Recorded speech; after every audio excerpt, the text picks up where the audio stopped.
শুরুতেই বলে নিয়েছি, এই গল্পে আমার ভয়েস প্লাস আপনাদের কোকাপর ভয়েস দুজনেরই খারাপ আসবে। কেননা আমার ঠান্ডা লেগে গেছে, আর আপনাদের কোকাপর তো গলার অবস্থা আরও অন্যরকম। সে মেবি কিছুদিন ভয়েসও দিতে পারবে না, তার ট্রিটমেন্ট চলতেছে।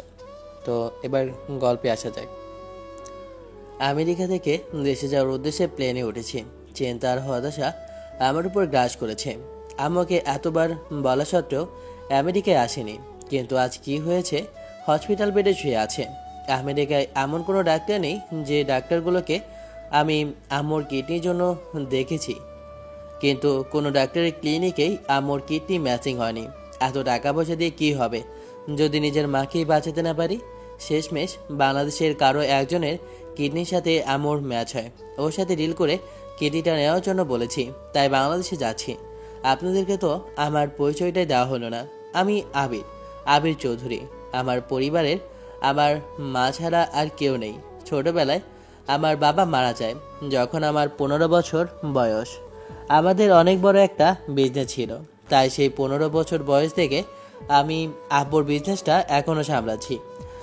আমাকে সবসময় আমেরিকায় থাকতে হয়, কারণ আমেরিকায় আমাদের বিজনেসটা।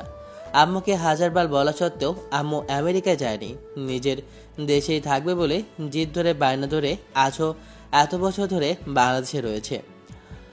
আম্মুর থাকার জন্য প্রত্যেকটা জায়গায় আমি একটা করে বাড়ি করে রেখেছি, কিন্তু আম্মু সবগুলো বাড়িতে মানুষকে ভাড়া দিয়ে রেখেছে, নিজে থাকার জন্য একটা ছোট্ট বাড়ি রেখেছে। কতবার বলেছি যে ভালোভাবে থাকার জন্য, তার জন্য একটা বাংলো তৈরি করেছি। তা তো সে থাকে না। আজকে কি হয়েছে? সে আজকে হসপিটালে শুয়ে আছে বেডের মধ্যে। আমার কিছু ভালো লাগছে না। কপালের মধ্যে চিন্তার একটা ভাঁজ পড়ে আছে। প্রায় দীর্ঘ 7 ঘন্টা পর এয়ারপ্লেনটা বাংলাদেশে ল্যান্ড করে। এয়ারপোর্ট থেকে বের হতে ড্রাইভার এসে আমার ব্যাগটা নিয়ে গাড়িতে ওঠায়, এরপর সোজা আমার বাংলো বাড়িতে নিয়ে যায়। ওখান থেকে ফ্রেশ হয়ে সোজা হসপিটালে চলে যাই। হসপিটালে গিয়ে ডাক্তারকে বলে উঠি, আপনাদের সমস্যা কি? আপনারা এখনও কেন অপারেশন শুরু করছেন না? আর আপনাদেরকে আমি এত কারি করে টাকা দিচ্ছি, তার কোনো হিসেব নেই। সব থেকে বড় হসপিটাল এটা, এখানে যত ইনভেস্ট হয় আমি করি। এরপর আপনারা আবার মায়ের ট্রিটমেন্ট করছেন না কেন? সমস্যা কি আপনাদের? স্যার, আপনি প্লিজ শান্ত হন। আমরা আপনার মায়ের জন্য সব জায়গায় কিডনির জন্য খোঁজ করেছি, কিন্তু কারো সাথে আপনার মায়ের কিডনির সাথে ম্যাচ হচ্ছে না। আমি একজনকে খুঁজে পেয়েছি, ওনার সাথে আমার কথা হয়েছে, এবং কি প্লাস ওনাকে আমি সব কিছু খুলে বলেছি, কিন্তু সে এখন কল ধরছে না। আমার প্রচুর পরিমাণ রাগ হচ্ছে। স্যার, আপনি এক কাজ করুন, আপনি নাম্বারটা ট্র্যাক করে ওনার কাছে চলে যান। এখন আপনিই বলুন, আমার মায়ের চিকিৎসার জন্য আর কত সময় বাকি আছে? আপনাকে আগামী 2 দিনের ভেতরে যদি আপনার মাকে কিডনি না দেওয়া হয়, তাহলে কিন্তু আপনার মাকে আমাদের দ্বারা বাঁচানো সম্ভব হবে না। আমি আর কোনো কথা বললাম না। ওখান থেকে গাড়ি বের করে মেয়েটার নাম্বার ট্র্যাক করার জন্য কল করে বলি, তখন মেয়েটার নাম্বার ট্র্যাক করে লোকেশনটা আমাকে পাঠিয়ে দেয়। লোকেশনটা অনুযায়ী আমি মেয়েটার কাছে যেতে লাগে। আমার একটা স্বপ্ন, আমি আমেরিকায় যাব, কিন্তু আমার আমেরিকা যাওয়ার জন্য এতগুলো টাকা কেউ দেবে না। তাই বাসা থেকে না বলে জমির কাগজটা বিক্রি করে দিয়ে 7 লক্ষ টাকা একটা অফিসে জমা দিয়ে তারা বলেছে আজকে 2 দিন পরেই আসতে। আপনাদেরকে তো আমার পরিচয় দেওয়াই হলো না। আমার নাম হচ্ছে নীলা, মা বাবার একমাত্র সন্তান, কিন্তু আমরা অনেক গরিব। আমার ইচ্ছে আমি আমেরিকায় গিয়ে একটা ভালো জব করব, কিন্তু আমি কোথায় কিভাবে কি করব বুঝতে পারছি না। দেখলাম একটা কোম্পানি থেকে ওইখানে সবাইকে আমেরিকা নিয়ে যাওয়ার জন্য বিজ্ঞাপন দিয়েছে। তাই আমি বাসা থেকে না বলেই জমির কাগজটা এনে জমি বিক্রি করে 7 লক্ষ টাকা জমা দিয়ে আজকেই অফিসে যাচ্ছি। অফিসের ভিতরে ঢুকতেই দারোয়ান বাধা দিয়ে বলে উঠল, এই যে ম্যাম, আপনি এখানে কোথায় যাচ্ছেন? কোথায় যাচ্ছি মানে? এই অফিসে আমি 7 লক্ষ টাকা জমা দিয়েছি, ওরা আমাকে আমেরিকা নিয়ে যাওয়ার জন্য ভিসা দিবে বলেছে। দেখুন, এখানে আপনার কোনো ভিসা দেওয়া হবে না। আরে, আপনি এখান থেকে চলে যান। মানে আপনি এসব কি বলছেন? আমি আমার জমি বিক্রি করে 7 লক্ষ টাকা ওদেরকে দিয়েছি, আর আপনি বলছেন কোন বিষয়, মানে কোনো বিষয় হবে না? এটা কেমন ধরনের কথা? এটা মামা বাড়ির আবদার নাকি? আপনি বলবেন আর আমি চলে যাব? দেখুন, আপনাকে তো একটা অপশন দিয়েছেন, কিন্তু সেই অপশনটা আপনি তো নিয়েছেন। দেখুন, ওই ম্যানেজারটা বলেছে ওকে আমি বিয়ে করার জন্য ওকে আমি কখনোই বিয়ে করব না। ও একটা খারাপ। ওকে আমি বিয়ে করে কাপল হয়ে কখনোই আমি আমেরিকায় যেতে চাই না। আমি ভালোভাবেই বলেছি, আবার টাকাও ফেরত দেন। দেখুন, আপনি তো টাকা পাবেন না, আর এখান থেকে চলে যান। দারোয়ানটি আমাকে বের করে দিয়ে দরজাটা লাগিয়ে দেয়। আমি তো কি করব কিছুই বুঝতে পারছি না। রাস্তার উপরে বসে আছি, ফোনের মধ্যে তো রিং বেজেই যাচ্ছে, কিন্তু আমি তো চিন্তার মধ্যে ডুবে আছি। এতগুলো টাকা জমি বিক্রি করার পরে এখন আমার কি হবে? ম্যানেজার বলছে যদি কাপল না হই তাহলে ভিসা দিবে না। এখন আমি কোথায় পাবো, কি করব কিছুই বুঝতে পারছি না। মেয়েটার কন্ট্যাক্ট নাম্বারটা আমি ট্র্যাক করে একটা অফিসের সামনে এসে থামলাম, কিন্তু মেয়েটাকে খুঁজে পাচ্ছি না। একটা কল করলাম, দেখলাম রিং বাজছে, কিন্তু মেয়েটা ধরছে না। ট্রাই করতে লাগলাম, আর ওপাশ থেকে আর এপাশ খুঁজতে লাগলাম। তখনই সামনে দেখলাম একটা মেয়ে মাথায় হাত দিয়ে বসে আছে। আবার কল করলাম, তখন দেখলাম মেয়েটা ব্যাগ থেকে ফোনটা হাতে নেয় আর হ্যালো বলে। তখনই মেয়েটার কাছে গিয়ে বলে উঠলাম, এই যে হ্যালো, আপনি কি মিস নীলা? হ্যাঁ জি বলুন, আমি নীলা। কেন, কি হয়েছে? জি, আসলে আমি ডাক্তারের ওখান থেকে এসেছিলাম। আমি হসপিটাল থেকে আসি আপনার কাছে। আপনি হসপিটাল থেকে এসেছেন? ও, আমি ভাবলাম আপনি এম্বাসি থেকে এসেছেন। সরি, আপনার কথা বুঝতে পারলাম না ঠিক। আপনার বোঝার প্রয়োজন নেই, আপনি কেন এসেছেন সেটা বলুন। আসলে আমি আমার মায়ের। আপনি দাঁড়িয়ে কথা বলছেন কেন? বসুন। মেয়েটা ড্রেনের পাশে ফ্লোরটা দেখিয়ে দিয়ে আমাকে বলল। আমার একটু বিরক্ত লাগলো। দেখুন, সরি, আমি সব কমফোর্টেবল নই। আমি আপনাকে যা বলতে চাচ্ছি, আসলে আমার মায়ের। আমি কথাটা বলার মাঝখানে মেয়েটা বলে উঠল, দেখুন, আমি বসে আছি আর আপনি দাঁড়িয়ে কথা বলছেন। আমার ঘাড় উঁচু করে আপনার সাথে কথা বলতে হচ্ছে, এই জন্য আমার সমস্যা হচ্ছে। আর আপনার এখানে ফুটপাত বসতে কি কোনো সমস্যা হবে? স্ট্যাটাসে লেগে যাবে আপনার? মেয়েটার কথায় আমার প্রচুর পরিমাণ রাগ হয়। তখন মেয়েটাকে রাগী গলায় বলতে শুরু করি, দেখুন প্লিজ, আপনি কি চুপ করে আমার দুটো কথা শুনতে পারেন?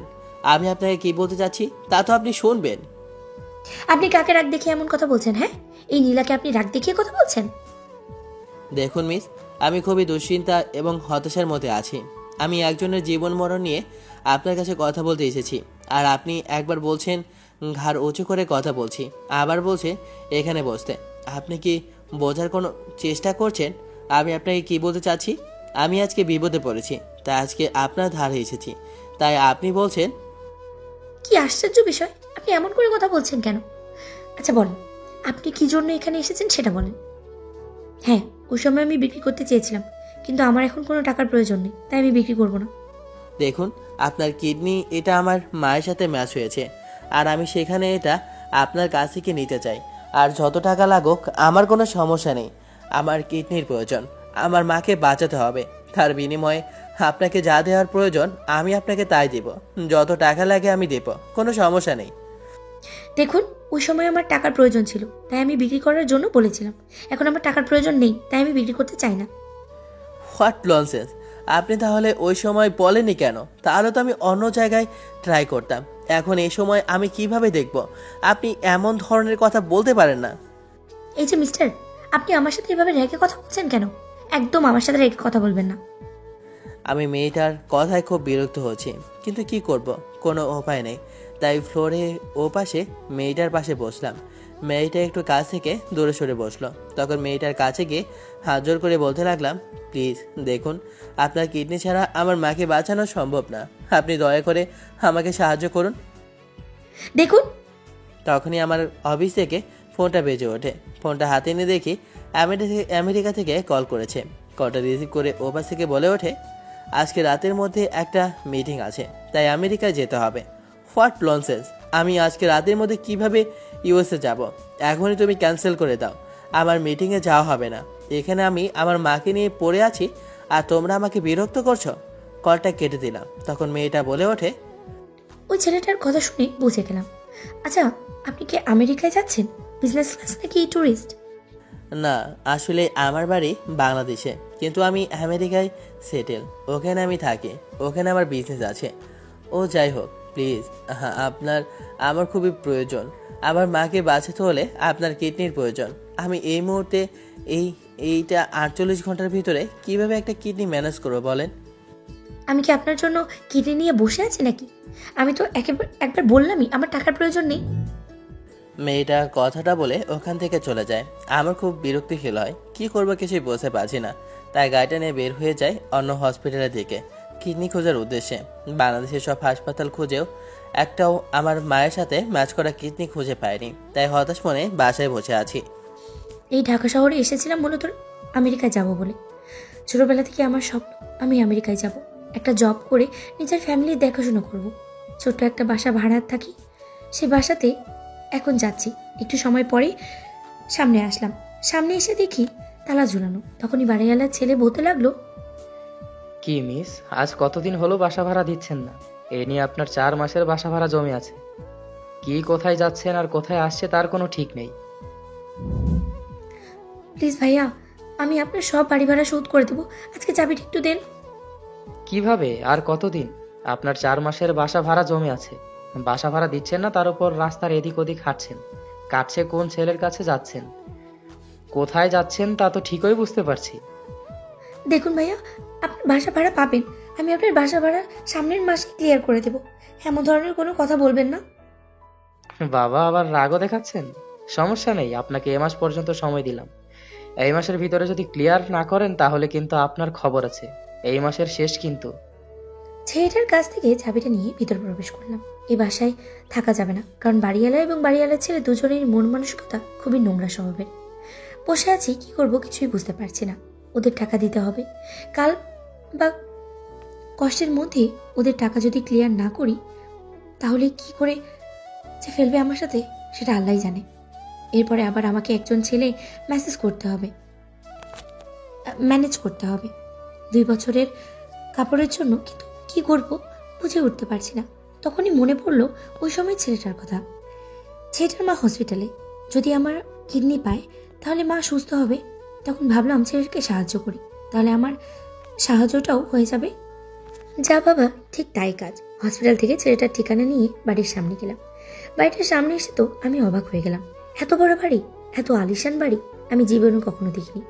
দারোয়ান আমাকে ঢুকতে কেউ দিবে কিনা তার সন্দেহ। দারোয়ান সামনে গেলাম, তখন দারোয়ান বলে ওঠে, ম্যাডাম, আপনি কার কাছে এসেছেন এখানে? আসলে এখানে যে স্যার আছে ওনার নাকি কিডনির প্রয়োজন, তাই আমি এসেছি ওনার কাছে। হ্যাঁ ম্যাডাম, স্যার খুবই দুশ্চিন্তার মধ্যে আছে। সারাদিন কিছু খায়নি, আর সারাদিন ধরে উনি খুঁজে বেরিয়েছে। একবারই হসপিটাল, আরেকবার ওই হসপিটাল। এই সারাদিনে মাত্র এসেছে। আপনি যান, আপনার কথা শুনলে উনি একটু খুশি হবে। আমি ভিতরে প্রবেশ করলাম। ভিতরে প্রবেশ করে দেখি মাথায় হাত দিয়ে যায় উনি বসে আছেন। মাথায় হাত দিয়ে উনি বসে আছেন। আমি কাছে যেতেই উনি আমাকে দেখে বলে ওঠে, আপনি আপনি এখানে কেন? আসলে আমি আপনার মাকে কিডনি দেওয়ার জন্য প্রস্তুত আছি। রিয়েলি? আপনি সত্যি বলছেন? আপনি তো বলেছেন আপনি যে আমার কি উপকার করছেন আমি আপনাকে বলে বোঝাতে পারবো না। আমি কি যে একটা দুশ্চিন্তার মধ্যে আছি তা আপনাকে বলে বোঝাতে পারবো না। আপনার যত টাকা লাগে আমি দেব, যত খুশি। আপনি আমায় লিখে নিন, সমস্যা নেই। আমি আপনাকে চেক দিচ্ছি। আপনি যত অ্যামাউন্ট প্রয়োজন আপনি এখানে লিখে নিন। আমার টাকা পয়সা নেই, আমার অন্য কিছু লাগবে। বলুন আপনার কি লাগবে? আমার সিটিজেন লাগবে। কি বলছেন? আমি আপনাকে সিটিজেন কিভাবে দিব? সেটা আমি কি করে বলবো তা আপনি জানেন। আপনার কিডনির প্রয়োজন, আমি আপনাকে দিব, আর আপনি আমার যা প্রয়োজন তা দিবেন, তাতে আমার জানার প্রয়োজন নেই। দেখুন, আপনি যা চাচ্ছেন তা আমার হাতের কাছে না। এটা একদম গভর্নমেন্টের কাজ। এটা আমি আপনাকে কিভাবে দিব? প্লাস এটার জন্য একজন কাপলের প্রয়োজন, এবং কি সিটিজেনশিপ পাওয়ার এত সহজ না। হ্যাঁ, তা তো আপনি দেখবেনই। আপনি কি এখন বলছেন আমি আপনার জন্য পাত্র দেখব? এত কষ্ট আপনাকে করতে হবে না। You can marry me. So what? আপনি কি বলতে চাচ্ছেন? আপনি কি বোঝে কথা বলছেন? হ্যাঁ অবশ্যই, জাস্ট আমরা কন্ট্যাক্ট বিয়ে করব 2 বছরের জন্য। 2 বছর পর আপনি আমাকে ডিভোর্স দিয়ে দেবেন। তখন আপনি আপনার রাস্তায়, আমি আমার রাস্তায় চলে যাব, কোনো সমস্যা নেই। আপনি জানেন আমার আগে থেকে বিয়ে ঠিক হয়ে আছে। 2 বছরের তো বিষয়, আপনি তখন না হয় আমাকে ডিভোর্স দিয়ে অন্য কোনো একটা মেয়েকে বিয়ে করবেন, সমস্যা নেই। আপনি কিন্তু আমার অসহায়তার সুযোগ নিয়েছেন। দেখুন, আমি আপনার থেকেও অসহায়, আর আপনার উপরই সবকিছু ডিপেন্ড করে। তখনই হসপিটাল থেকে কল আসে। কলে ডাক্তার বলে ওঠে, দেখুন, ইমার্জেন্সি আপনার আম্মুকে অপারেশন করতে হবে। যদি অপারেশন না হয় তাহলে কোনোভাবেই কোনো কিছু করা সম্ভব না। আমার আর কোনো কিছু মাথায় ঢুকছে না, তাই আমি মেয়েটাকে বলে দিলাম, ঠিক আছে, সমস্যা নেই, আমি আপনার সাথে রাজি আছি। আপনি যা বলছেন আমি তাই করব। আপনি প্লিজ চলুন, আপনাকে আমার এখন প্রয়োজন। মেয়েটাকে নিয়ে হাসপাতালে চলে যাই। মেয়েটাকে নিয়ে ডাক্তার অপারেশন থিয়েটারে নিয়ে যাই। বাইরে বসে আছি, অপারেশন চলছে। প্রায় 2 ঘন্টা পর ডাক্তার এসে বলে, মিস্টার আবির চৌধুরী, আপনার চিন্তার প্রয়োজন নেই। আপনার মা এখন মোটামুটি সুস্থ আছে। যিনি কিডনি দিয়েছেন তার শরীরটাও ভালো নয়, অজ্ঞান হয়ে আছে। আচ্ছা ডাক্তার, তাহলে ওদের জ্ঞান কখন ফিরবে? আপনার মায়ের আগামীকাল সকাল ছাড়া জ্ঞান ফিরবে না, আর ওনার কিছুক্ষণের মধ্যেই জ্ঞান ফিরে আসবে। ঠিক আছে, ধন্যবাদ ডাক্তার। ডাক্তার চলে যায়। কিছুক্ষণ পর মেয়েটার জ্ঞান ফিরে। এরপর মেয়েটার কাছে যাই। মেয়েটার কাছে গিয়ে মেয়েটাকে বলি, আপনার শরীর এখন ঠিক আছে তো? আপনি এখনই আমার সাথে কাজে অফিসে চলুন। আপনাকে আমাকে এখনই বিয়ে করতে হবে। এরপরে কন্ট্রাক্ট ম্যারেজ করতে হবে। বিয়ের কাগজটা ওদেরকে দিতে হবে, নয় আমাকে ওরা ভিসা দেবে না। আপনার জন্য যেহেতু আমি আমার মাকে ফিরে পেয়েছি, তাই আমি আপনার সব কথা রাখবো। এরপর মেয়েটাকে সাথে নিয়ে কাজী অফিসে যাই। কাজী অফিসে গিয়ে বিয়ে করে এরপর একটা কাগজ মেয়েটার হাতে দিয়ে আমার কাছে রাখি। মেয়েটা কাগজটা নিয়ে একটা অফিসে জমা দিয়ে আসে। চলেন, এখন আপনাকে আপনার বাসায় পৌঁছে দেই। আচ্ছা মিস নীলা, বলেন আপনি কোন বাসায় থাকেন? দেখুন, আমার যেহেতু এখন বিয়ে হয়েছে, আমাকে এখন মিস বলার প্রয়োজন নেই, শুধু নীলা বলে ডাকবেন। আর আমি ওই যে সামনের গলিতে 3 নম্বর বাড়িটায় থাকি, ওখানে নামিয়ে দিলেই হবে। ওখানে আমি ছোট্ট একটা রুম ভাড়া বাসা নিয়ে থাকি। এরপরে দুজনে গাড়িতে উঠে নীলাকে ওর বাসায় পৌঁছে দেব। একটা সময় পর পর বাসার সামনে এসে সামনে আসতে দেখি একটা ছেলে দাঁড়িয়ে আছে। তখন নীলা নামতে ছেলেটা নোংরা মুখে বলে ওঠে, কি ব্যাপার সুন্দরী, তুমি অন্য ছেলেদের হাত ধরে চলাফেরা করো আর আমরা তোমার হাত ধরলেই সমস্যা, তাই না? এই যে, আপনি মুখ সামলে কথা বলবেন কিন্তু। বাবা আবার বল। বাবা আমরা বললেই মনে হচ্ছে বলি ভুবনে তুমি জ্বলে উঠছো, আর অন্য ছেলেকে নিয়ে যেভাবে তার কোনো দেখে হিসাব নেই। What do you mean? কি বলতে চাও তুমি? বাবা আবার ইংলিশ ছেলে নিয়ে আসছে। এই ছেলে, তুমি এখানে সামনে দাঁড়িয়ে এমন অসভ্যতামি করছো কেন? এই যে বড় লোকের ছেলে, আপনি হয়তো জানেন না আমি এই বাড়ির বাড়িওয়ালা। তো কি হয়েছে? দু একটা আপনার বাড়ি আছে বলে আপনি এমন ধরনের ব্যবহার করবেন? আপনি কি পুরো জায়গাটা কিনে রেখেছেন যে আপনি যা ইচ্ছা তাই বলে যাবেন?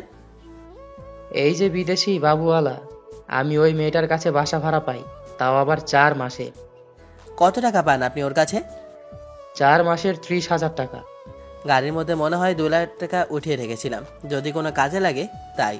গাড়ি থেকে ওয়ালেটের ভিতর থেকে 50,000 টাকার একটা বান্ডিল বের করে লোকটার মুখে মেরে বলি, এখানে যা আছে তা নিয়ে যান, আর বাকিটা আপনার টিপস।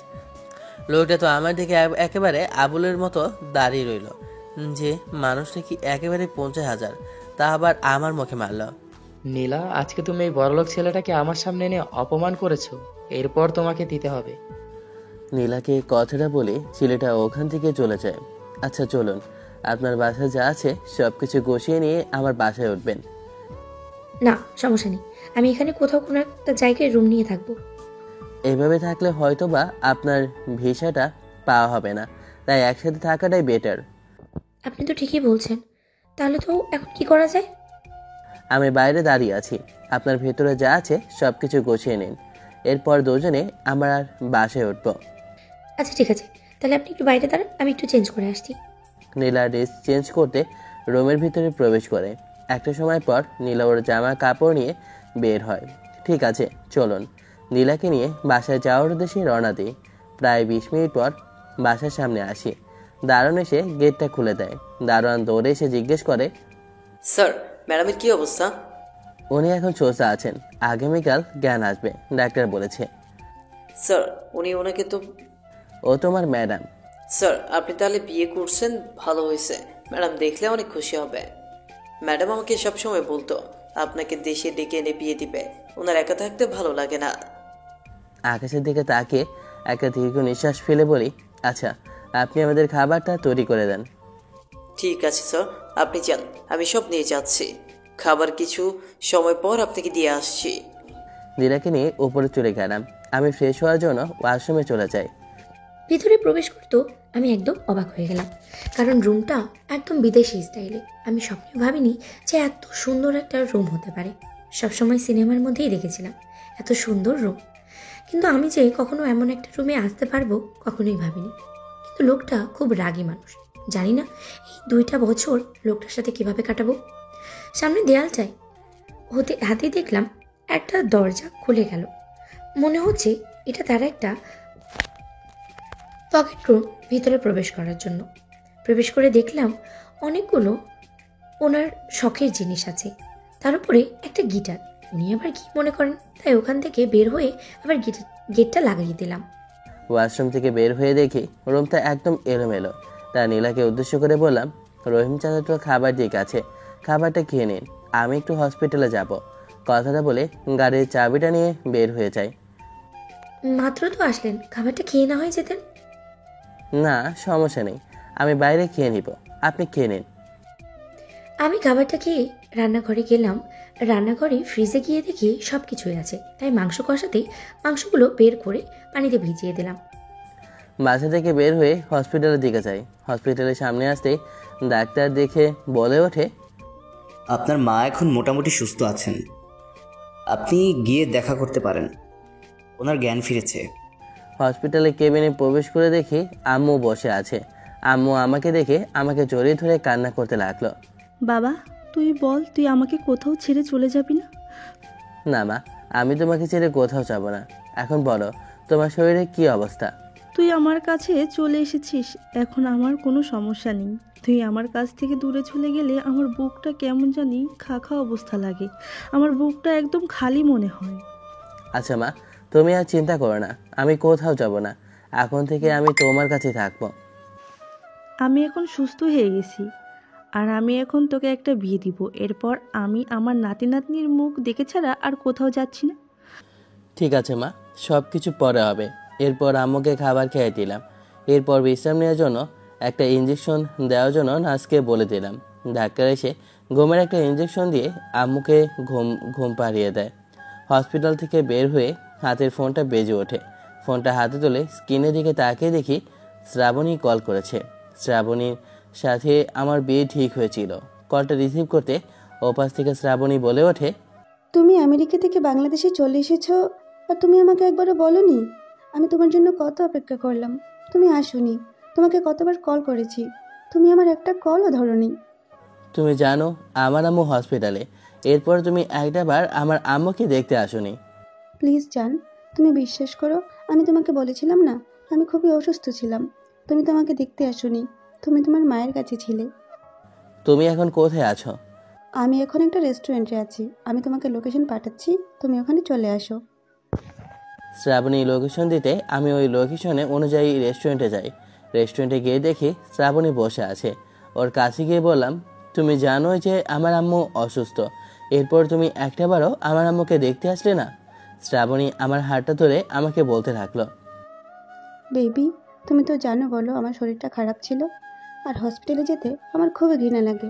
এরকম একটা হসপিটালে আমাদের মতো মানুষরা যায় নাকি বলো? এগুলো আমার স্ট্যাটাসে লাগে না? শ্রাবণীর কথায় একটু বিরক্ত হলাম। তখন আমার বিরক্তটা দেখে শ্রাবণী বলে ওঠে, সরি বাবু, আমি তোমার আম্মুকে অবশ্যই দেখতে যাব। আর আমি শুনেছি ওনাকে নাকি একটা মেয়ে কিডনি দিয়েছে। হ্যাঁ, এবং কি শ্রাবণীকে নীলার সাথে যা হয়েছে সব কিছু খুলে পড়ি। সব কিছু শোনার পর শ্রাবণী বলে ওঠে, এসব কি বলছো তুমি? তুমি তার মানে ওই মেয়েটার সাথে 2 বছর ধরে থাকবে? তাহলে আমি? দেখো, শুধুমাত্র 2 বছরই তো ব্যাপার, এরপর আমি ওকে ডিভোর্স দিয়ে দেবো। এরপর তোমাকে তো বিয়ে করব। আর জাস্ট 2 বছর, এটাই। আর আমি এটা ছাড়া আমার কাছে কোনো উপায় ছিল না। মেয়েটাকে আমি টাকার কথা বলেছিলাম, ও টাকা নিতে রাজি না। এখন আন্টি কেমন আছে? আম্মুর এখন মোটামুটি সুস্থ, আগামীকালকে রিলিজ দিয়ে দেবে, তাই আগামীকালকে বাসায় নিয়ে যাব। শ্রাবণীর সাথে আরও কিছু সময় কথা বলে বাসায় চলে আসি। বাসায় এসে রুমে ফ্রেশ হতে নীলা বলে ওঠে, আপনি ফ্রেশ হয়ে নেন, খাবার আপনাকে বেড়ে দিচ্ছি, আমি রান্না করছি। এই যে নীলা, আপনাকে আমি একটা কথা বলি, আপনি আমার সামনে কখনো অধিকার খাটাতে আসবেন না। আমি আপনাকে বলিনি যে বাড়ির বউ হয়ে রান্না করে আমাকে দেওয়ার জন্য? রহিম চাচা কোথায় আপনি? জি ছোট মালিক, বলুন কি হয়েছে? আপনাকে না বললাম আমার রাতের খাবারটা রুমে দিয়ে আসার জন্য? রহিম চাচা মাথা নিচু করে বলে উঠল। না ছোট ম্যাম, আমাকে তো বলেছে যে আজকে খাবার আনার দরকার নেই, উনি নিজেই রান্না করবে। তাই আমি ভাবলাম বাইরে খাবার থেকে ঘরে খাওয়াটা ভালো হবে। কি ভালো হবে না হবে তা তো তোমার এত কিছু জানার প্রয়োজন নেই। তোমাকে আমি খাবার আনতে বলেছি, তুমি খাবার নিয়ে আসবে, এইটাই তোমার ডিউটি। যাও এখন খাবার নিয়ে আসো। চাচা খাবারের জন্য বাইরে চলে যায়, আমি উপরের রুমে যাই। লোকটাকে রাগী মনে করেছিলাম, কিন্তু এতটা যে রাগী কখনো ভাবতেই পারিনি। এত তেজ কিসের জন্য? একটু সুন্দরভাবে নাকি টাকা আছে বলে, একটু স্মার্ট বলে? কি এত রাগ অভিমান দেখাতে হবে? তাই একটু সময় পর ওয়াশরুম থেকে ফ্রেশ হয়ে এসে দেখি রহিম চাচা খাবারটা মুখে দিলাম, দেখলাম ভালো লাগলো না। এরপরে ভাবলাম রান্না করা যায়। রান্না করে গিয়ে দেখি একটু খাবার আছে, তাই খাবারটা মুখে দিতে দেখলাম মুখের স্বাদটা একদম নিমিষেই মিশে যাচ্ছে। আসলে মেয়েটার হাতে রান্না খুবই ভালো। আমি শুধু শুধু মেয়েটাকে বকা দিয়েছি। খাবারটা খেয়ে রান্না করতে একটু বের হব, দেখি ড্রয়িং টেবিলের সোফার মধ্যে মেয়েটা গুটিসুটি মেরে শুয়ে আছে। নীলাকে এমন অবস্থায় দেখতে খুবই মায়াবী লাগছে, মনে হচ্ছে কোনো বাচ্চা শুয়ে আছে। কাছে গিয়ে বললাম, খারাপ ব্যবহার করার জন্য আমি দুঃখিত, চলুন রুমে শুয়ে পড়ুন। আমার কারোর প্রয়োজন নেই, আমি এখানেই ঠিক আছে। আপনি আপনার রুমে গিয়ে শুয়ে পড়ুন, আমি এখানেই ঘুমাবো। দেখুন, আমি আমার ব্যবহারের জন্য আপনার কাছে ক্ষমা চেয়েছি, এরপরে আপনি এখানে শুয়ে আছেন। দেখুন, আপনি আমার সাথে রাগ দেখাবেন না, একদম বলে দিলাম, নয় কিন্তু আমি এখন এখান থেকে বাইরে চলে যাব। নীলাকে কোনো কথা বলতে না দিয়ে একদম কোলে তুলে নিয়ে রুমে নিয়ে বিছানায় শুয়ে দিলাম। নীলা তো একেবারে হা হয়ে আমার দিকে তাকিয়ে আছে। খাটের পেটা লজ্জা শরম বলতে কিচ্ছু নেই, কিন্তু ওনার শরীর থেকে কি যেন একটা সুন্দর মিষ্টি ঘ্রাণ আসছে। মনে হচ্ছে বিদেশের কোনো কিছু ইউজ করে, তাই এমন সুন্দর ঘ্রাণ আসছে। নীলাকে বেডরুমে শুয়ে দিয়ে আমি এগিয়ে সোফায় ঘুমালাম। আমি সোফায় শুতে দেখে নীলা বলে ওঠে, এ কি, আমি খাটে ঘুমাচ্ছি আর আপনি সোফায় ঘুমাবেন? এটা কেমন করা হয়? আপনার বাসা, বরঞ্চ আমি সোফায় ঘুমাবো, আপনি খাটে ঘুমান। দেখুন, বেশি কথা বলবেন না, আপনাকে যা বলতে বলেছি তাই করুন। আপনার ঘুমানোর প্রয়োজন, ঘুমান, এত কথা বলছেন কেন? আমার এমন রাগী কথায় নীলা চুপ হয়ে যায় এবং বাচ্চাদের মতো চোখ বন্ধ করে ফেলে ভয়ে। কি শয়তান বজ্জাত ছেলে রে বাবা, শুধু কথায় কথায় ধমকায়। সকালবেলা ঘুম থেকে উঠে রেডি হয়ে হসপিটালের উদ্দেশ্যে যাওয়ার জন্য রওনা দিলাম। আম্মুকে আজকে হসপিটাল থেকে রিলিজ দেবে, তাই হসপিটালে যাওয়ার উদ্দেশ্যে আজকে একটু সকাল সকাল বেরিয়ে পড়েছি। একটু সময় পর হসপিটালের সামনে আসি। হসপিটালের সামনে এসে দেখি ডাক্তার রোগী দেখছে, তাই ডাক্তারের কাছে গেলাম। যেতেই ডাক্তার বলে উঠল, আবির চৌধুরী, আপনার মা এখন সুস্থ আছেন। আপনি চাইলে আজকে ওনাকে হসপিটাল থেকে বাসায় নিয়ে যেতে পারেন, তাহলে আমরা আজকে ওনাকে রিলিজ দিয়ে দিব। আমার কাছে এটাই বেটার মনে হচ্ছে। আপনি আম্মুকে রিলিজ দিয়ে দেন, আমি আজকে আম্মুকে বাসায় নিয়ে যাব। আর হ্যাঁ, আপনার মাকে কিছুদিন প্রেশার দেবেন না, উনি যা চায় তাই, ওনার কথা শোনেন। ঠিক আছে ডাক্তার। এরপর ডাক্তারের সাথে আরও কিছু কথা বলে আম্মুর কেবিনে যাই। কেবিনে প্রবেশ করে দেখি আম্মু মাত্র জেগেছে। আমার কাছে যেতে আম্মু বলে ওঠে, বাবা, আমি এত কিছু জানি না, আমি আমার পুত্রবধূ দেখতে চাই, আর কিছু চাই না। আমি বিয়ে করেছি আর তোমার জন্য তোমার বৌমা বাসায় আছে। আমি বাসায় ওকে রেখে তোমাকে নিতে এসেছি। সত্যি সত্যি বিয়ে করেছিস? আমার যে কি খুশি লাগছে তোকে বলে বোঝাতে পারবো না। চল তাহলে, আমি এখনই বাসায় যেতে চাই। আম্মুকে নিয়ে বাসায় চলে আসি। আম্মু তো বাসায় নীলাকে পেয়ে অনেক খুশি আর নীলার সাথে গল্প শুরু করে দেয়। আমি আর কিছু বললাম না, অফিসে কাজের জন্য বের হয়ে পড়লাম। শ্রাবণীকে অনেকগুলো কল করেছে, কিন্তু একটাও কলও রিসিভ করেনি। গাড়ি দিয়ে অফিসে যাচ্ছিলাম, তখনই দেখলাম শ্রাবণী একটা ছেলের সাথে গা ঘষাঘষি করতে করতে কোথায় জানি যাচ্ছে। প্রথমত বিরক্ত হলাম, এরপরে কল দিলাম। কল দেওয়ার পরও রিসিভ করলো না, ফোনটা কেটে দিল। প্রচুর পরিমাণে রাগ হয়, তাই আর ওকে কিছু না বলে ওখান থেকে সোজা অফিসে চলে যায়। অফিসে এসে কেবিনে বসে আছি, তখন ম্যানেজার সাহেব ভিতরে প্রবেশ করে আর বলে ওঠে, স্যার, আপনি কি কিছু বিষয় নিয়ে দুশ্চিন্তায় আছেন? না তেমন কিছু না। আর হ্যাঁ, আমার ইউএসএ সব কাজ তুমি দেশে নিয়ে আসো, আমি এখন বাংলাদেশে আছি। কিন্তু শ্রাবণী ম্যাম আমাদের অ্যাকাউন্ট থেকে প্রায় 5 লক্ষ টাকা নিয়েছেন আপনার কথা বলে। So what? ও টাকা নেওয়ার সময় তোমার কিছু বলেছে যে কি জন্য তোমার কাছ থেকে টাকা নিচ্ছে? স্যার, উনি বলেছিল আপনার সাথে নাকি উনি পার্টিতে যাবে, ওখানে নাকি ওনার খরচ হবে, আর উনি নাকি পার্টি দিচ্ছে, তার জন্য উনি আমাদের কাছ থেকে টাকা নিয়েছে। আর আপনি তো বলে দিয়েছেন উনি যখন যা চাইবে তা দেওয়ার জন্য। দেখুন ম্যানেজার সাহেব, আগে যা বলেছি তা ভুলে যান। এখন থেকে ও যদি আপনার কাছে টাকা চাইতে আসে তাহলে একদম সোজা না করে দেবেন, আমার কাছে আসতে বলবেন। এত দ্বিধা সংকট না রেখে কি বলতে চান সরাসরি বলে ফেলুন। স্যার, আপনাকে একটা কথা বলবো বলবো বলে কিন্তু বলা হচ্ছে না, ভয় লাগছে যদি আপনি কিছু মনে করেন।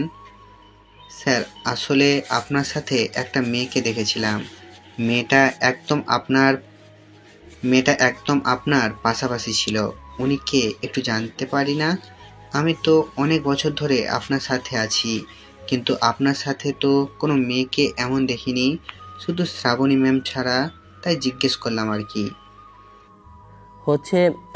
ও হচ্ছে আমার স্ত্রী, এবং কি আমার মায়ের কিডনি ওই দিয়েছে, তাই আমি ওকে বিয়ে করেছি। স্যার, আপনি ঠিক কাজই করছেন। আমি আপনাকে একটা কথা বলবো কিন্তু বলছি না। শ্রাবণী মেয়েটা ভালো না। মানে তোমার কথা আমি ঠিক বুঝতে পারলাম না। শ্রাবণী ভালো না মানে? স্যার, আমি অনেক আগেই জানি মেয়েটা খারাপ, কিন্তু আমি আপনাকে বললে আপনি যদি আমাকে অন্য কিছু মনে করেন, তাই আমি বলিনি। ওকে আমি কয়েকবার হোটেলে দেখেছি অনেক ছেলের সাথে, তাই শ্রাবণী মেয়েটা ভালো না। আর আমি দোয়া করি আপনি যেন সুখে থাকেন। আর আপনার সাথে ওই মেয়েটার বিয়ে হচ্ছে শুনে আমার যে কি খুশি লাগছে আমি আপনাকে বলে বোঝাতে পারবো না। তুমি কি বলতে চাচ্ছ? তুমি নিজে জানো, তুমি যদি শ্রাবণীকে ওর আসল সত্যটা না আমাকে এনে দিতে পারো তাহলে কিন্তু তোমার চাকরি থাকবে না। প্রয়োজন হলে তুমি আরো লোক লাগাও, আমাকে প্রুফ দাও। যদি তুমি প্রুফ না দিতে পারো তাহলে আমার সামনে আসবে না। স্যার, আমি আপনাকে কথা দিচ্ছি, আমি যদি শ্রাবণীর আসল সত্যটা আপনার কাছে বের করে দিতে পারি তাহলে আমি কোনোদিন আপনাকে আমার মুখ দেখাবো না। ম্যানেজার কাশেম কথাটা বলে ওখান থেকে চলে যায়। আমি বিশ্বাস করতে পারছি না, যাকে আমি মন দিয়ে ভালোবেসেছি এবং কি আমার মনের একটা স্থান দিয়েছি, সে আমার সাথে এত বড় একটা প্রতারণা করবে। নিজের চেয়ারে বসে পড়লাম, আর হাজারো দুশ্চিন্তা মাথার মধ্যে ভর করেছে। আমার জীবনটাই কেমন এলোমেলো হয়ে গেল। তার মানে শ্রাবণী কি শুধু আমার টাকা দেখে আমাকে ভালোবেসেছে? অন্য কিছু ছিল ওর মধ্যে? জানো মা, আমি সবসময় চেয়েছি তোমার মতো একটা মেয়ে যেহেতু আমার বউ হয় এবং আমার ঘরটা যেন এমন আলোকিত করে রাখে। জি মা। আচ্ছা আপনি বলুন, এখন চা খাবেন নাকি অন্য কিছু? আমি আপনাকে চা বানিয়ে দিচ্ছি। হ্যাঁ, তুমি চা বানাও। আর হ্যাঁ, আমার ছেলে কিন্তু পায়েস খেতে খুব পছন্দ করে, তাই আমার ছেলের জন্য তুমি কিন্তু আজ তোমার নিজের হাতে পায়েস রান্না করবে। আমার ছেলের খুবই পছন্দ। ছোটবেলায় আমি ওর জন্য যখন পায়েস রান্না করতাম ও হুড়মুড়িয়ে খেতে বসতো। তুমি আজকে একটা মজা দেখবে ওর পায়েস খাওয়ার পর কি অবস্থা হয়। শেষে আম্মুর কথা তো কিছুই বুঝলাম না। ওই বজ্জার ছেলেটার পায়েস খাবার মধ্যে আবার মজার কি বুঝলাম না তো আমি। তুমি ভাবতেছো তো? এত কিছু ভাবার দরকার নাই। তুমি আমার সাথে চলো, এখন আমরা পায়েস বানাবো, এরপর তুমি দেখো ওর কি হয়। না, অফিসে আর থাকতে ভালো লাগছে না, তাই অফিস থেকে বাসায় যাওয়ার জন্য রওনা দিলাম। একটু সময় পর বাসায় চলে আসলাম। বাসায় আসার পথে দেখলাম পায়েসের ঘ্রাণ। মনে হচ্ছে আম্মু আমার জন্য পায়েস রান্না করছে। আমার যে পায়েস খেতে কতটা প্রিয় আম্মু একমাত্র জানে। আমি তো পায়েসের ঘ্রাণে পাগল হয়ে যাচ্ছি। আমার যতগুলো রাগ অভিমান ছিল সব রাগ অভিমান চলে এখন পায়েসের দিকে। আমি সামনে টেবিলের উপর দেখলাম 22টা জামা কাপড়। যেমন অবস্থা থেকে আমি পায়েস খাওয়া শুরু করলাম। আমার ছোটবেলা থেকে খুবই পছন্দ। ছোটবেলা যখন আমি পায়েস খেতাম তখন আমার পুরো গায়ে মেখে পায়েস পড়ে যেত। এখনও ঠিক এমনই হওয়ার অবস্থায় পায়েস খাওয়ার সময়। ওই বজ্জাত খাটাস বেটা যে এমন বাচ্চাদের মতো পায়েস খাবে আমি কখনো ভাবতেও পারিনি। আমার তো হাসিই পাচ্ছে। হাসি আর ধরে না রাখতে পেরে জোরে একটু হাসি দিলাম। তখনই শাশুড়ি মা এসে আমার মুখটা চেপে ধরলো আর বলল, আরে কি করছো কি? তোমার তো দেখে হাসি থামছে না। আরে তোমারে কি হাসি থামাবো, আমারও তো একই অবস্থা। এমন বুড়ো ছেলে যদি এখনো এইভাবে পায়েস খায় হাসি তো পাবেই, কি বলো? আমি আম্মু তো একসাথে হেসেই দিলাম। তখনই তো উনি ভয়ে বলল, কে কে কে ও আম্মু, আসলে পায়েস দেখেছিলাম তাই আর ওগুলো খুলিনি। আল্লাহ রে, মেয়েটার সামনে মনে হয় আজকে ইজ্জতটা চলে গেল। আম্মু না আমার সাথে এমনটা করতে পারলো না। নীলার সামনে আর দাঁড়িয়ে থাকা যাবে না, তাই ওপরে চলে গেলাম। ওপরে গিয়ে ফ্রেশ হওয়ার জন্য ওয়াশরুমে চলে গেলাম। আর আম্মু আর নীলা তো নিচে হাসাহাসি শুরু করলো। আম্মু, তুমি কিন্তু একটা মেয়ের সামনে আমাকে অপমান করলে, এটা বলে ওপরে চলে যাই। আরে দেখো মা, আমার ছেলেটা রাগ করেছে, ওর আবার একটু রাগ অভিমান বেশি তো। আপনার ছেলে কেমন খাটাস আমার জানা আছে। কি চিন্তা করছো মা? এত রাগ কি করে? না, বলছিলাম আপনার ছেলেরা তো রাগ কি করে, কোথা থেকে আসে? আরে মা বলো না, যবে থেকে ওর বাবা মারা গেছে তবে থেকে ওর অতিরিক্ত রাগ এবং কি অভিমান বেড়ে গিয়েছে। এখন তুমিই পারবে আমার একমাত্র ছেলেটাকে ঠিক করতে। আপনি তো জানেন না, আমাদের কিছুদিন পরে ডিভোর্স হয়ে যাবে। যদি জানেন তাহলে আপনি অবশ্যই মন খারাপ করবেন। আবার দাঁড়িয়ে দাঁড়িয়ে কি ভাবছো? যাও উপরে যাও। নিলয় এই সময় বেশিরভাগ চা খেতে পছন্দ করে, তুমি চা বানিয়ে ওর জন্য উপরে নিয়ে যাও। আচ্ছা ঠিক আছে মা, আমি ওনার জন্য চা নিয়ে যাচ্ছি। ফ্রেশ হয়ে বেলকনিতে বসে আছি। ভালো লাগছে না, কেমন জানি মনটা খুব খারাপ লাগছে। ছোটবেলার কথা খুব মনে পড়ছে আমার। আজকে যদি বাবা বেঁচে থাকতো তাহলে হয়তো বা এতটা পেরেশানির মধ্যে আমাকে থাকতে হতো না। যখন হাই স্কুলে উঠি তখন বুঝতে পারি বাবার অভাবটা। বাবা না থাকলে কত যে কষ্ট আর বেদনা সহ্য করতে হয় নিজেই জানি। আমার যখনই বাবার কথা মনে হয় তখনই নিজের হাতের গিটারটা নিয়ে শুরু করতে আমার খুব ভালোই লাগে।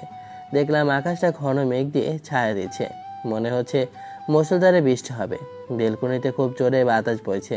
এই বাতাসে যদি এক কাপ চা হতো তাহলে কতই না মজা হতো। এসব ভাবছিলাম তখনই দরজার বাইরে থেকে কেউ মেয়েলি কণ্ঠে বলে ওঠে, ভিতরে প্রবেশ করতে পারি? হ্যাঁ জি আসুন, সমস্যা নেই। দেখলাম নীলার হাতে চা। তখন জিজ্ঞাসা করলাম, ও চা নিয়ে এসেছেন? চাটা কি আমও বানিয়ে দিয়েছে? এখন যদি বলি আমি বানিয়েছি তাহলে মনে হয় খাবে না। হ্যাঁ, চাটা আম্মু বানিয়ে দিয়েছে। আপনার নাকি চা খেতে এই সময় খুব ভালো লাগে, তাই উনি চা বানিয়ে দিয়েছে। আমার মাটাও না যা করে অনেক অসুস্থ, এরপরে আমার জন্য পায়েস রান্না করছে। পায়েসটা অবশ্য আমার খেতে খুব ভালোই লেগেছে। আর এতবার বলা সত্ত্বেও উনি নিজে আবার কাজ করা শুরু করেছে। এখন মায়ের নাম বলতে আচ্ছা, এগুলো রান্না যে আমি করেছি আমার কোথায় সুনাম করবে তা না, নিজের মায়ের কথা বলছে। নিজের মা তো রান্না করেনি, শুধু আমি রান্না করেছি। আপনি আবার নিজের মনে বিড়বিড় করে কি বলছেন? চাটা তো দিয়ে যাবে। ও আচ্ছা। আপনি আবার নিজের মনে মনে বিড়বিড় করে কি বলছেন? চাটা তো দিয়ে যাবেন। নীলার কাছ থেকে চাটা হাতে নিয়ে ওকে জিজ্ঞেস করলাম, আচ্ছা আমাকে একটা কথা বলুন তো, আপনি ইউএসএ কেন যেতে চান? নীলা আমার কথা শুনে ও একটা দীর্ঘ নিঃশ্বাস ফেলে বলতে শুরু করে, কথাটা হয়তো আমি কাউকে কখনো বলিনি। আমি ভেবেছি আমার কষ্টটা সবসময় বুকের মধ্যেই চেপে রাখবো। আমার কষ্টের কথাটা শুধু আমার হাজব্যান্ডকেই বলবো। আপনি যেহেতু আমার হাজব্যান্ড, এখন আপাতত আপনাকেই বলা যায়। আসলে আমার মা বাবা রিলেশন করে বিয়ে করে, এবং এটি আমার চাচা, ওনার যত টাকা পয়সা ছিল জমানো আর জায়গা ছিল সব কিছু বিক্রি করে উনি আমার বাবাকে আমেরিকায় পাঠায়। এবং এমনকি ওখানে পাঠানোর পরে আর কোনোদিনও আমার বাবার খোঁজ পাওয়া যায়নি, কখনো আমাদের খোঁজ নেওয়ার চেষ্টাও করেনি। তার মানে আপনি কি আমেরিকায় যেতে যাচ্ছেন আপনার বাবার খোঁজ নেওয়ার জন্য? যে লোকটার জন্য আমি আমার মাকে হারিয়েছি তাকে তো আমি ছেড়ে দেব না। তার কাছ থেকে আমি সব হিসাব নেব, কেন সে আমাদেরকে ছেড়ে চলে গিয়েছে। আমার মাটাকে সুখে মারা যায়, তার সুখেই মারা যায়। আমি ছোটবেলায় মা বাবা দুজনকে হারাই, মামার কাছে বড় হই। আমি আমার জীবন থেকে অনেক কিছু হারিয়ে ফেলেছি। তা এখন আমার মধ্যে কষ্ট না হয় দুঃখ। আমি যেভাবে আছি সেভাবেই এখন ভালো আছি। আমি আমার কষ্টকে নিজের চোখেই দেখেছি। আমি একটিবার আমার বাবার কাছে গিয়ে আমি জিজ্ঞেস করব যে কেন উনি আমাদের সাথে এমন করলেন, কেন উনি আমার মাকে এভাবে কষ্ট দিয়ে তিলে তিলে মেরে ফেললেন। আমার কি দোষ ছিল? আমার মায়ে কি অন্যায় করেছিল? আপনি নিজের প্রতিশোধের জন্য আরেকটা মানুষের জীবন নিয়ে খেলছেন। আপনি নিজের প্রতিশোধের জন্য অনেকটা মানুষকে আপনি কষ্ট দিচ্ছেন, আপনার শুধু নিজের স্বার্থের জন্য। আপনার কথা তো আমি ঠিক বুঝতে পারলাম না, আপনি কি বোঝাতে চাচ্ছেন? আপনি কিন্তু আপনার প্রতিশোধের জন্য আমাকে ব্যবহার করলেন। দেখুন, আপনি এসব কথা বলবেন না একদমই, কারণ প্রয়োজনটা আমার ছিল নাকি আপনার ছিল? আপনার প্রয়োজনে আমি এসেছি আর আপনি আমার প্রয়োজনে, তাহলে এখানে হিসাব বরাবরই। আমি কিছু বললাম না, কারণ মেয়েটার মনের মধ্যে অনেক কষ্ট লুকিয়ে আছে। কিন্তু মেয়েটাকে দেখে একটাবারও বোঝার উপায় নেই যে মেয়েটার মধ্যে এতটা কষ্ট লুকিয়ে আছে। আপনি এত কি ভাবছেন? চা তো ঠান্ডা হয়ে যাচ্ছে, খাবেন না? ও, তা তো খেতে হবে। মনে হচ্ছে বৃষ্টি হতে পারে কিছু সময় পর। যে মিষ্টি একটা বাতাস আসে, এই বাতাসটাই ফিল খুব ভালোই লাগছে, কেমন জানি একদম রোমান্টিক।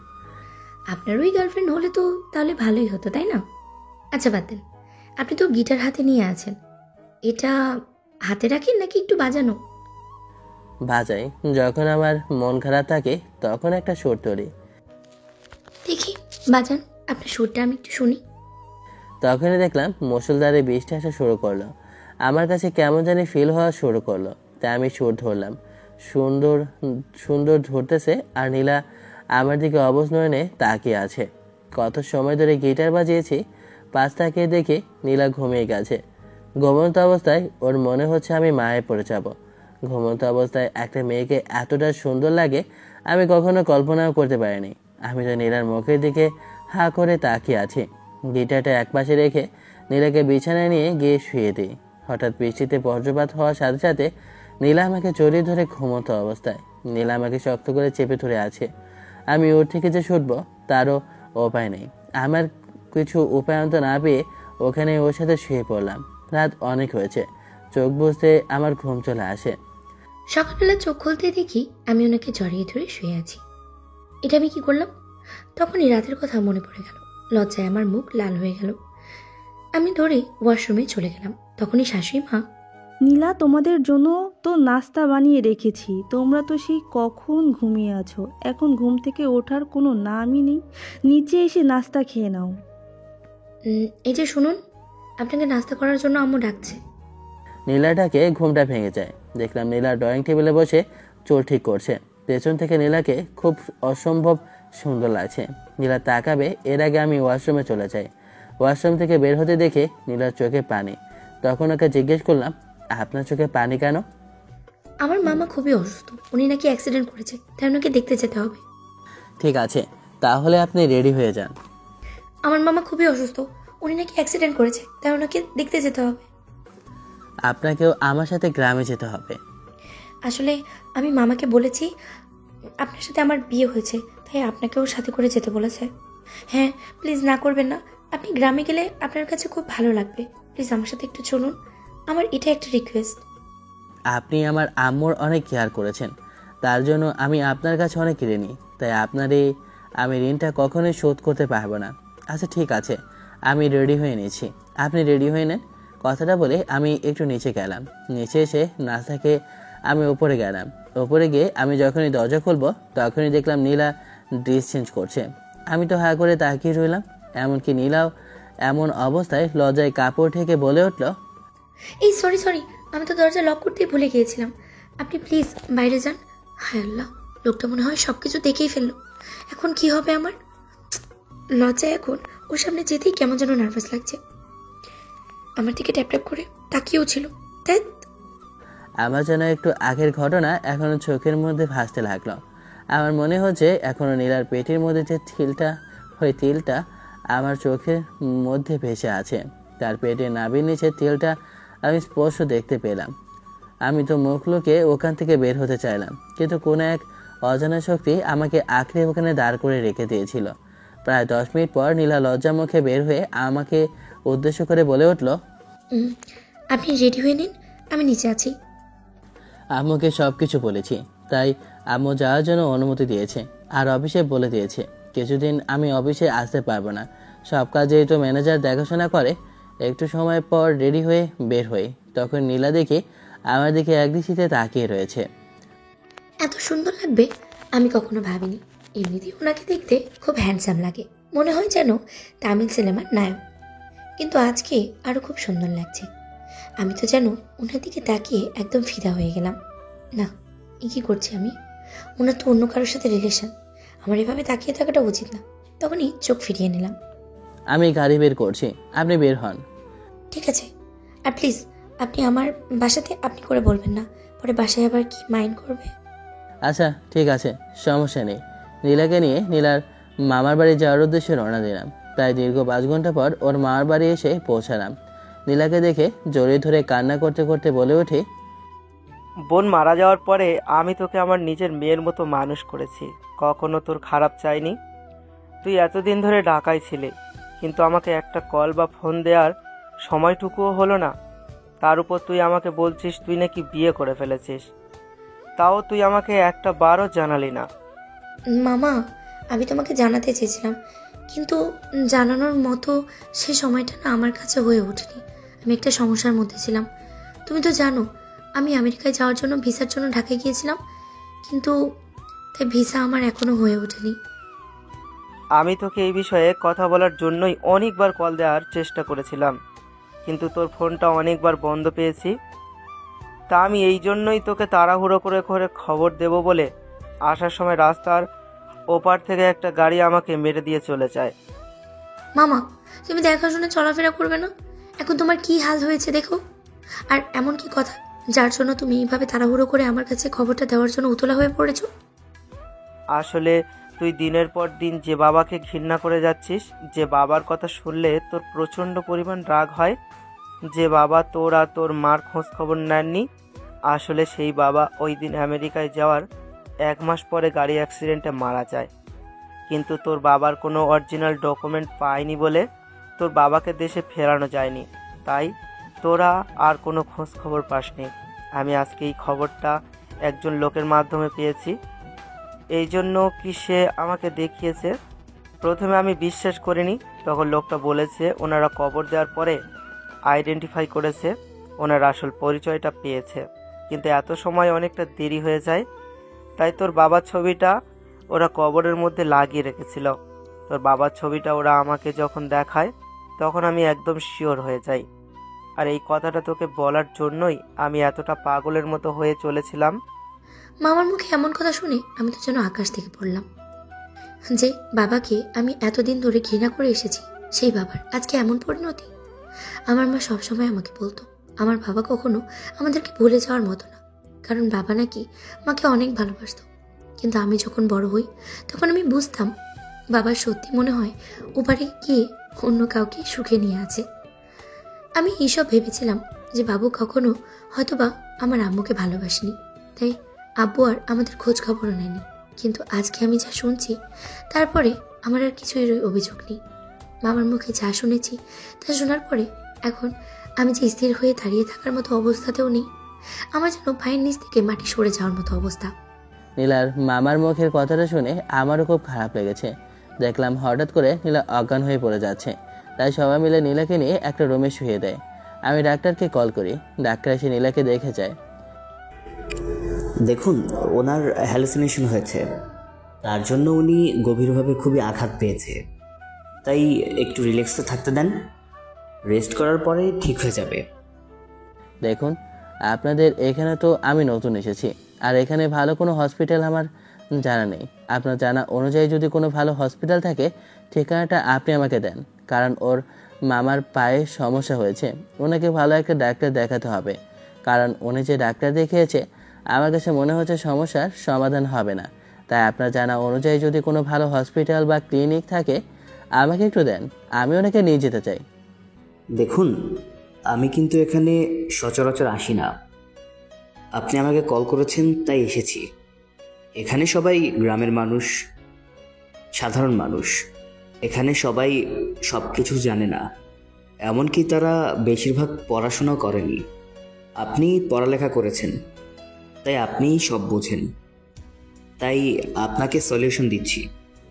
আপনি ওনাকে আমাদের শহরে নিয়ে যান, ওখানে নিয়ে গেলে ওনার পা অবশ্যই ঠিক হয়ে যাওয়ার সম্ভব 90% আছে। আমি যা বুঝতে পেরেছি নীলার মামা নীলার ছাড়া আর কেউ নেই। ওর মামি তো কান্না করে যাচ্ছে। প্রথমত নীলার এমন অবস্থা, তার উপর হচ্ছে গিয়ে এখন নীলার মামারও পায়ে এমন অবস্থা, তাই নীলার মামি কান্না করতেছে। দেখুন, আপনি কান্না করবেন না প্লিজ, আমি ওনাকে ডাক্তার দেখাবো, ওনার পায়ে কোনো সমস্যা থাকবে না। নীলার ছোট দুটা মামাতো বোন আছে, তাই ভাবলাম নীলার মামার আর্থিক অবস্থা এতটা ভালো না, তাই ভাবছি ওনার মামাকে একটু ভালো ছোটোখাটো একটা ব্যবসা করে দেব। তখন নীলার মামা বলে ওঠে, তোমার বাসায় মেহমান হয়েছে, তুমি গিয়ে বাসায় মেহমানের জন্য খাবার বেড়ে দিবে, তুমি এখানে বসে কান্না করছো? বাবা তুমি কিছু মনে করো না, নীলা আমাদের খুব আদরের তো, তাই ওর এমন অবস্থা দেখে ওর মামি কান্না করছে। আর তোমার আমাকে নিয়ে চিন্তা করা লাগবে না, আল্লাহ পাক আমাকে যা দিয়েছে তাই শুক্রিয়া। এসব কি বলছেন মামা? আপনি যেহেতু নীলার মামা তাই আমারও মামা, তাই আমি চাই না আপনার কোনো সমস্যা হোক। আমি যেহেতু সব কিছু জানি তাই আমি আপনাকে বলছি, আর আমি আপনার আপন মানুষ। আচ্ছা ঠিক আছে, ডাক্তার তো বলেই গিয়েছে কিছু সময় পর নীলার জ্ঞান ফিরবে, তাহলে তুমি নীলার পাশে বসো। ওর মামি এত সময় না হোক খাবারটা রেডি করুক, ওর জ্ঞান ফিরলে তোমরা না হয় নিচে খাবার খেতে এসো। কথাটা বলে নীলার মামা আর মামি ওরা সবাই রুম থেকে বের হয়ে যায়। আমি নীলার পাশে বসে আছি আর স্যালাইন চলছে ওপরে। প্রায় 30 মিনিট পর দেখলাম নীলার জ্ঞান ফিরেছে। নীলার জ্ঞান ফিরতে, তুমি এখনো সুস্থ না, ওঠার চেষ্টা করো না, লাইনটা শেষ হোক, এরপরে না হয় দুজনের নিচে যাবো। আচ্ছা তোমার নিচে যাওয়া লাগবে না, আমি তোমার জন্য খাবার নিয়ে আসবো। এই বলে নিচে গেলাম। নিচে গিয়ে আমি খাবারটা খেয়ে উপরে নীলার জন্য খাবারটা নিয়ে আসলাম। খাবারটা হাতে নিয়ে নীলার মুখে তুললাম। তখন নীলা বলে ওঠে, না, আমার খেতে ইচ্ছে করছে না, আপনি খেয়ে নিন। দেখো বাচ্চাদের মতো জেদ করবে না, তুমিও সকালবেলা কিছু না খেয়ে বের হয়ে গেছো, অনেকবার বলা সত্ত্বেও খাওনি, তাই এমন অজ্ঞান হয়ে পড়ে গিয়েছো।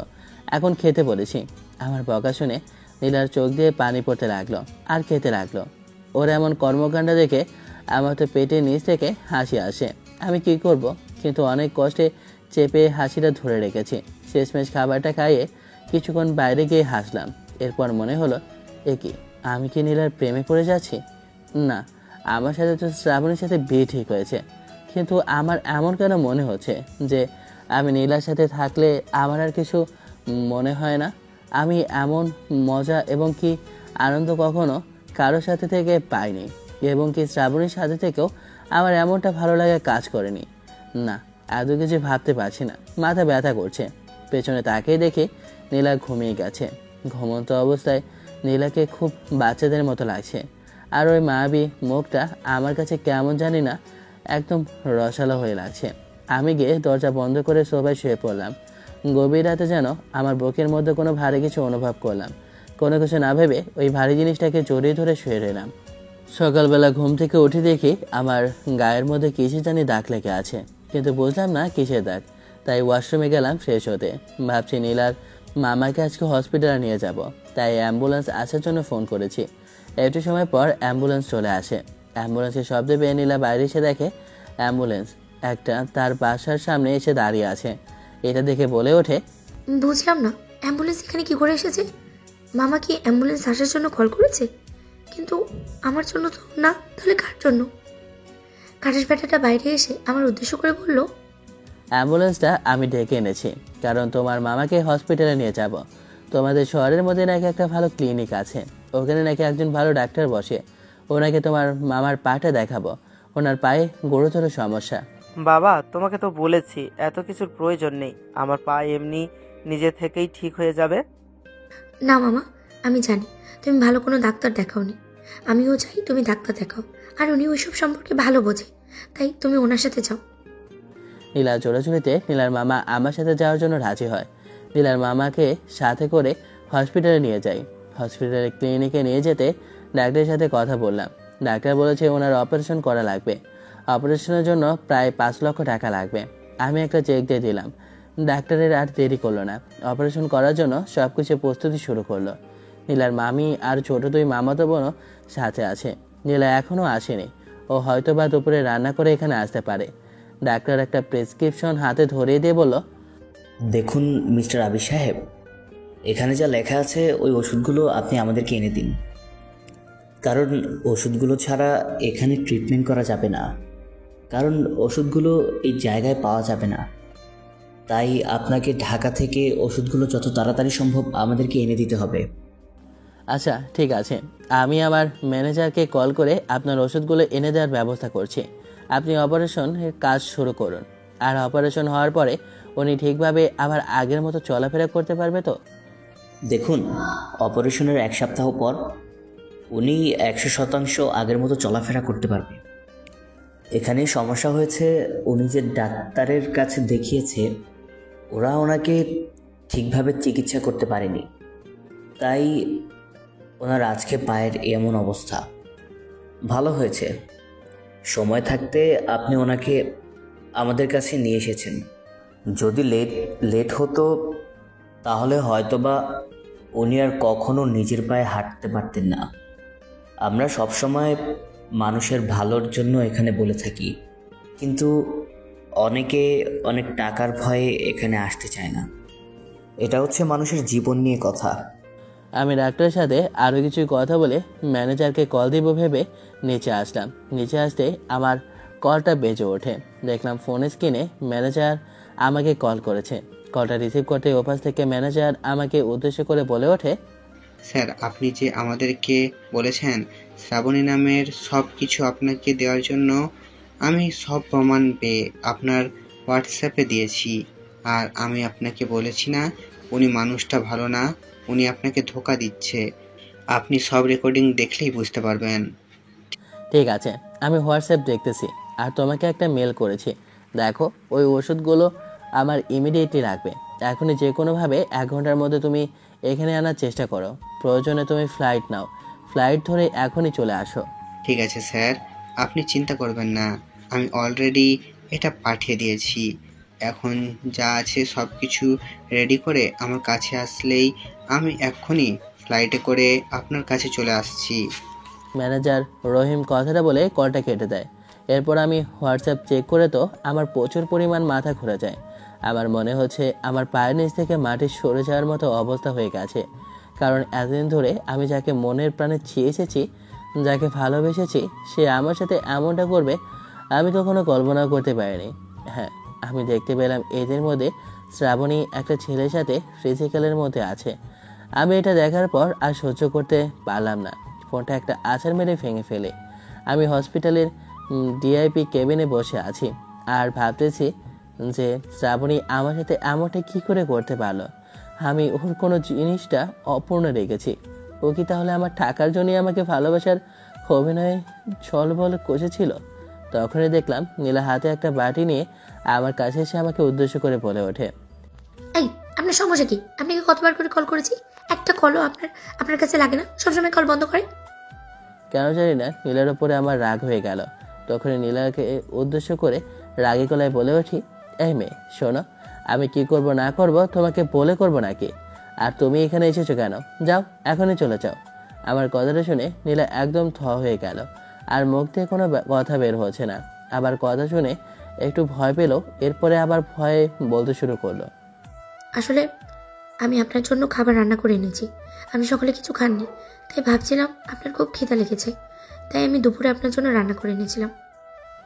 দেখুন, আপনি এত স্বামীর অধিকার দেখাতে আসবেন না। আমি আপনার কাছে কিছুই যাইনি, আর আড়ানোর প্রয়োজনও নেই। আমার ধমকে দেখলাম নীলার চোখের কোণে পানি চলে আসে। নীলা বাড়িটা রেখে ওখান থেকে সোজা বের হয়ে চলে যায়। মনে হয় আমি কাজটা ঠিক করলাম না। শ্রাবণের উপর রাগটা একটা আমি নীলার ওপর দিয়ে দেখিয়ে দিলাম। কিছু ভালো লাগছে না, তাই আমি মাথাটা হেলান দিয়ে চোখ দুটো বন্ধ করলাম আর ম্যানেজারকে ঠিকানা দিয়েছি। ও ঠিকই ওর মতো চলে আসবে, তাই গাড়ির চাবিটা নিয়ে বের হলাম। তখনই দেখলাম শ্রাবণী একের পর এক কল দিচ্ছে। আমি কল রিসিভ করলাম না, কলটা কেটে দিলাম। কলটা কেটে আমি একটা নদীর পাড়ে এসে বসে রইলাম। কারণ আজকে আমার খুব খারাপ লাগছে, কারণ শ্রাবণী আমার সাথে যা করেছে তা আমি কখনো আশা করিনি। কিন্তু আমার কেন এমন লাগছে যে শ্রাবণী আমার সাথে চিট করার থেকেও আমি নীলাকে যে আজকে বকা দিয়েছে তার আরও বেশি খারাপ লেগেছে। তাহলে কি আমি শ্রাবণীকে না নীলাকে ভালোবেসে ফেলেছি? আমার এখন মনে হচ্ছে আমার ভালোবাসার মানুষ শ্রাবণী না। আমি যদি চাই তাহলে নীলাকে আমার আপন করে নিতে পারি, কিন্তু ওকে আমাকে ওর স্বামী হিসেবে মেনে নেবে? ওকে একবার বলে দেখি, যদি রাজি হয় তাহলে আমি আর কখনো ওকে কষ্ট দেব না, সব সময় আমার করে রাখবো। নদীর পাড়ে বসে এইসব ভাবছি, তখনই হসপিটাল থেকে ডাক্তার কল করে বলল, দেখুন মিস্টার আবির, আপনি যে পেশেন্টটি নিয়ে এসেছেন সে এখন মোটামুটি সুস্থ আছেন। আমরা অপারেশন সাকসেসফুল করেছি, আপনি হসপিটালে আসতে পারেন। আরেকটা কথা বলে রাখি, এখানে একটা ফোন ভেঙে ফেলেছি, আর আমি যেহেতু বড় লোক তো আমার তো আবার ফোনের অভাব নেই, বুঝতে পেরেছেন? তো অন্য ফোনে ফোন করেছে আর কি। ঠিক আছে ডাক্তার, আমি আসি। কথাটা বলে কলটা কেটে দিয়ে হসপিটালে যাওয়ার উদ্দেশ্যে রওনা দিই। হসপিটালে যেতে প্রায় 30 মিনিটের মতো লাগে। সোজা গিয়ে নীলার মামার কেবিনে প্রবেশ করি। আমাকে দেখে নীলার মামা বলে ওঠে, বাবা তুমি এসেছো, জানি না তোমাকে কি বলে ধন্যবাদ দিব। আমি তো ভেবেছিলাম আমি কখনো আর নিজের পায়ে হাঁটতে পারবো না। ছি ছি ছি, এসব কি বলছেন? আমি তো আপনাকে পর কেউ না। আমাকে এমনভাবে বলবেন না। নীলাকে কোথাও দেখলাম না, হয়তো আমার কথায় রাগ করে বসে আছে। হসপিটাল থেকে নীলাকে খুঁজবো বলে বের হই, তখনই পেছন থেকে নীলার মামা আমার উদ্দেশ্যে বলে ওঠে, বাবা নীলা বাসায় চলে যাবে, তাই আমার কিছু প্রয়োজনীয় জিনিস আনতে গেছে। আমি কিছু বললাম না। আর হসপিটাল থেকে বের হতে দেখি শ্রাবণী আমাকে দেখে জড়িয়ে ধরে বলে, জান, তুমি আমার একটা কলও ধরছো না, আমার SMS-গুলো রিপ্লাইও দিচ্ছ না। আমি তোমাকে কতগুলো কল করেছি তার কোনো হিসাব আছে? আর তুমি এখানে কি করো? হ্যাঁ, শ্রাবণী আমাকে জড়িয়ে ধরে কথাগুলো বলছে। তখনই খেয়াল করি নীলা আমাদেরকে এমন অবস্থা দেখে ওখান থেকে চলে যায়। আমার তো শ্রাবণীর ওপর প্রচুর পরিমাণ রাগ হয়। ওকে ধাক্কা দিয়ে আমার কাছ থেকে ফেলে দিয়ে বলে উঠি, তোর মতো নষ্টামে আমার গায়ে স্পর্শ করার সাহস কি করে হয়ে ওঠে? হ্যাঁ আবির, তুমি এসব কি বলছো? আমি তোমাকে ভালোবাসি আর তুমি আমাকে ভালোবাসো। তুমি তো কখনো আমার সাথে এমন ব্যবহার করোনি, তাহলে কেন আজকে আমার সাথে তুমি এমন ব্যবহার করছো বলো? আমি যে তোর সাথে কথা বলছি এতে আমার যে ঘৃণা হচ্ছে সেটা তো অনেক। তুই কি করিসনি? তখন আমি শ্রাবণীকে সবগুলো ভিডিও দেখাই। শ্রাবণী এসব দেখে আমার পা জড়িয়ে ধরে কান্না শুরু করে আর বলতে লাগে, আবির দেখো, আমি যা করেছি ভুল করেছি, প্লিজ আমাকে ক্ষমা করে দাও। আমি সত্যি তোমাকে ভালোবাসি আর আমি তোমাকে ছাড়া বাঁচবো না। আমি যা করেছি আমাকে তার একটিবার সুযোগ দাও, আমি আমার সব ভুলগুলো সহ্য নেব। শ্রাবণীর কথায় আমার আরো রাগটা দ্বিগুণ বেড়ে গেল। পা থেকে ওকে একটা লাথি দিয়ে সরিয়ে দিয়ে বলতে শুরু করলাম, তোর মতো নষ্টা মেয়েকে ক্ষমা, এটা কখনো সম্ভব না। আমি আমার শত্রুকে ক্ষমা করতে পারি, কিন্তু বেঈমানকে না। আমি জানি আবির, তোমাকে ওই মেয়েটা বশ করে রেখেছে, তাই তুমি আমার কথাগুলো শুনতে পাচ্ছ না। আমি ওই মেয়েটাকে দুনিয়া থেকেই উঠিয়ে ফেলবো। আর একটিবার যদি তুই তোর ওই নোংরা মুখে যদি নীলার নাম তুলিস, তাহলে তোকে আমি এখানে মেরে ফেলবো। তুই একে মারার হুমকি দিচ্ছিস। তোকে যে আমি এখনো বেঁচে রেখেছি, এটাই তো 7 পুরুষের কপাল। ভালো যে আমি এখনো তোকে কিছু করিনি। আমার সামনে থেকে চলে যা। তুই যদি আমার চোখের সামনে থেকে এখনই না যাস, তাহলে আমি কিন্তু এখনই তোকে গুলি করে মেরে ফেলবো। কথাটা বলে আমি ওখান থেকে চলে যাই। হসপিটালে গিয়ে দেখি মামার কেবিনে যেতে উনি বলে ওঠে নীলা বাসায় চলে গেছে। মনে হয় ওই সময় দৃশ্যটা দেখে নীলা বলবে যে আমার কাছ থেকে চলে গিয়েছে। ও মনে করেছে আমি শ্রাবণের জন্য ওকে বকা দিয়েছি, তাই হয়তো ও এখান থেকে আমাদেরকে আর ডিস্টার্ব করতে চায় না বলে চলে গিয়েছে। আমি জানি না আমার কেন এমন খারাপ লাগছে। আমি তো ওনার সাথে নিজের স্বার্থের জন্যই বিয়ে করেছিলাম। তাহলে আমি কি ওনার প্রেমে পড়ে গেছি? না, তা কি করে হয়? ওনার তো একজন গার্লফ্রেন্ড আছে। তার উপরে উনি কিছুদিন পরে ওকে বিয়ে করবে, আমাকে ডিভোর্স দিয়ে।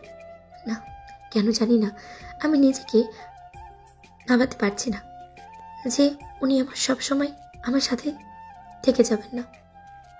আমি কেন ওনাকে ভালোবেসে ফেলেছি আমি বুঝে উঠতে পারছি না। আমার মাথায় কিছুই কাজ করছে না। আমি কি করব? ওনার কথা শুধু বারবার আমার কানে এসে ভাসছে। হঠাৎই দেখলাম দরজার বাইরে থেকে কেউ কলিং বেল দিচ্ছে। শব্দের ঘোরটা আমার কেটে গেল। দরজা খুলে আমি তো অবাক, কারণ সামনে দাঁড়িয়ে আছে আবির। তুমি এভাবে কিছু না বলে হসপিটাল থেকে চলে এসেছো কেন? না, আসলে আমি চলে এসেছি মামার কিছু প্রয়োজনীয় জিনিস আনতে হবে, তাই এখানে এসেছে ওনার জন্য কিছু নেব বলে। আর আপনি তো খাবার খাননি, তাই ভাবলাম আপনার জন্য রাতে রান্না করে নিয়ে যাব। আসলে আমি তোমাকে একটা কথা বলতে চাই, কিন্তু কিভাবে বলবো বুঝে উঠতে পারছি না। প্রয়োজন নেই, আমি জানি আপনি আমার থেকে ডিভোর্স চাইছেন, তাই তো সমস্যা নেই, আমি আপনাকে দিয়ে দেবো। বিষয়টা তা না, আমি তোমাকে কি বলতে চাই সে কথাটা তো আগে আমার কাছ থেকে শুনবে। আমি জানি আপনি এই কথাটাই বলতে চান, কারণ আপনি ওই মেয়েটাকে ভালোবাসেন আর তাকে বিয়ে করতে চান। আমি সব কিছুই দেখেছি, আর আমি আপনাদের মাঝে বাধা হয়ে দাঁড়িয়ে আছি। কথাটা বলে নীলা বের হতে যাবে, তখন ওর হাত ধরে আমি একটা টান দিয়ে ও নিজেকে না সামলাতে পেরে আমার বুকে এসে পড়ে। এ কি, আপনি এসব কি করছেন? নীলা ভয়ে কাঁপা কাঁপা মুখে কথাটা বলতে লাগলো। ওর যেন ওর শরীরটা কেঁপে উঠল, একদম বিদ্যুতের মতো। আপনি আমার সাথে এমন করছেন কেন? আমার খুব ভয় লাগছে। কিসের ভয়? আমি তো তোমার স্বামী, তাই আমার পুরোপুরি অধিকার আছে।